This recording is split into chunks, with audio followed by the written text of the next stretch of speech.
Now, do you still do the film actors boot camp? I've been doing the Film Actors Boot Camp up in Driggs, Idaho since about 1999, maybe 2000, teaching the art of acting and camera and how to get a job in the film industry. And then we expanded into doing a family film festival with family values in the Spud Drive-In, which is 1953, historic register, one of the old wooden screens. It was fabulous. Then I went into a larger building and brought in a film school, which has been very tough. Driggs is a very tiny town, and with the economy the way it is and the size of the building, I don't think I'm going to do classes this summer. I'm born and raised in Reno, Nevada, and I run a foundation there, and I'm going to be doing a film festival for all the high school kids in March, and I'm contemplating maybe moving it there because of the size. Driggs, Idaho is only 1,100 people, so. Yeah, that's great. And it's really nice because when my kids, I don't have any children, so it meant a lot to me, but when my classes graduated, those who located in Los Angeles all got agents and were working. Doesn't mean you'd ever know who they are. Stardom is not what we talk about. But how, you know, I think I saved them 2 years of heartbreak and throwing money away and how to really make a move. You know, when you're theater trained, they tell you how to go to summer stock and how to go to Broadway and how to go to Shakespeare festivals and all that, but nobody tells you a thing about how do you go get a series or how do you do a commercial, and that was just kind of a medium to help them. I did a lot of artist in residences in college, and I was aware that was missing. Now tell me about the Case Award for Education that you received. I think it just was for the school. I mean, Yeah. I kind of don't know why, Yeah, that's great.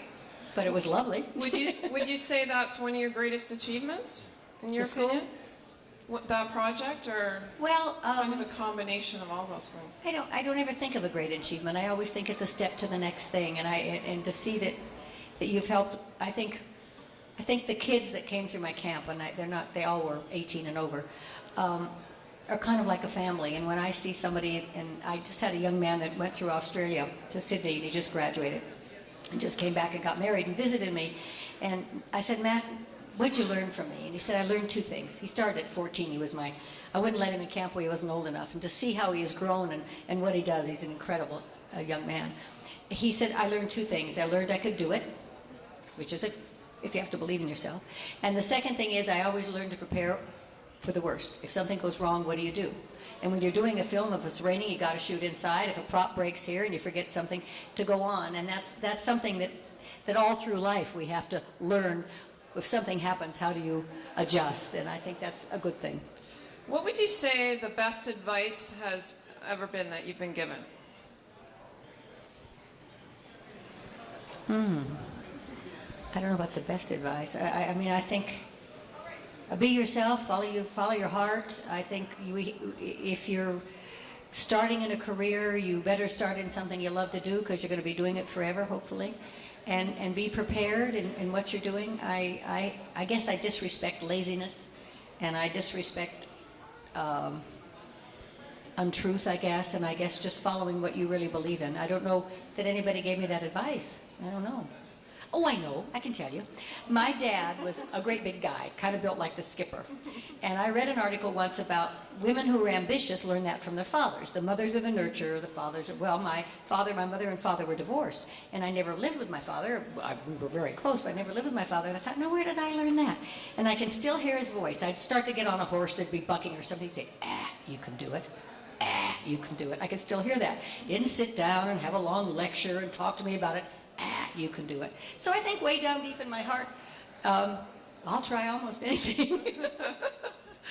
That's great. Yeah. Well, you've done an immense amount of work, and it's really great.